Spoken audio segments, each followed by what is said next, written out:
ഒരു സ്ത്രീക്ക് എത്ര കണ്ട് കഴിയുമെന്നൊരു ചോദ്യം ചോദിച്ചാൽ ആ ചോദ്യത്തിനുള്ള ഉത്തരമാണ് ഡോക്ടർ MS സുനിൽ ടീച്ചർ.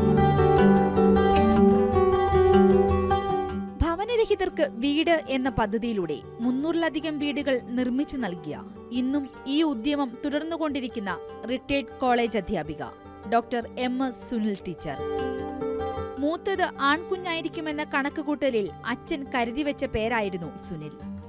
ജനനത്തിലെ കണക്കുകൂട്ടൽ തെറ്റിച്ച ആ പെൺകുട്ടി പിന്നെ ജീവിതത്തിന്റെ കണക്കുകൂട്ടലുകൾക്കിടയിൽ വീടില്ലാതായി പോയവർക്ക് താങ്ങായും തണലായും മാറിയത് ചരിത്രമാണ്.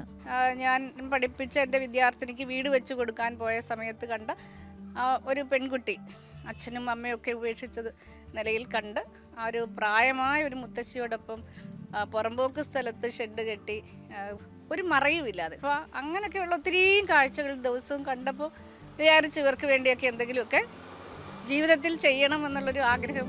സാമൂഹ്യ പ്രവർത്തകയും ദേശീയ നാരീശക്തി പുരസ്കാര ജേതാവുമായ MS സുനിൽ ജീവിത പ്രതിസന്ധികളെ തരണം ചെയ്ത് വിജയം നേടിയ വനിതയാണ്. എസ് എന്ന് പറയേണ്ടടുത്ത് എസ് എന്ന് പറയാനും നോ എന്ന് പറയുന്നിടത്ത് നോ എന്ന് പറയാനും നമ്മുടെ പെൺകുട്ടികളെ ശീലിപ്പിക്കുകയും അതുപോലെ നല്ല വിദ്യാഭ്യാസം കൊടുത്ത് അവരെ സ്വയം പര്യാപ്തതയിൽ സ്വന്തം കാലിൽ നിൽക്കാൻ പ്രാപ്തരാക്കണം. കലയ്ക്കും വിദ്യാഭ്യാസത്തിനും വ്യക്തമായ ഇടം നൽകുന്ന ടീച്ചർ 10-ലധികം കുട്ടികൾക്ക് ഉജ്ജ്വല എന്ന പദ്ധതിയിലൂടെ നൃത്ത പഠനത്തിനുള്ള സൗകര്യവും ഒരുക്കുന്നുണ്ട്.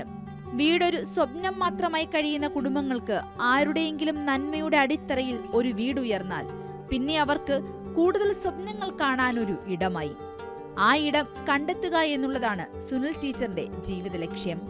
മറ്റുള്ളവർ അഭിമാനത്തോടെ ജീവിക്കുവാൻ വേണ്ടി സമൂഹ രംഗത്തിലേക്ക് ഇറങ്ങിയ ടീച്ചറിനെ ഈ വനിതാ ദിനത്തിൽ നമ്മൾ പരിചയപ്പെടേണ്ടത് തന്നെയാണ്. സിന്ധുരി വിജയൻ, കൈരളി ന്യൂസ്.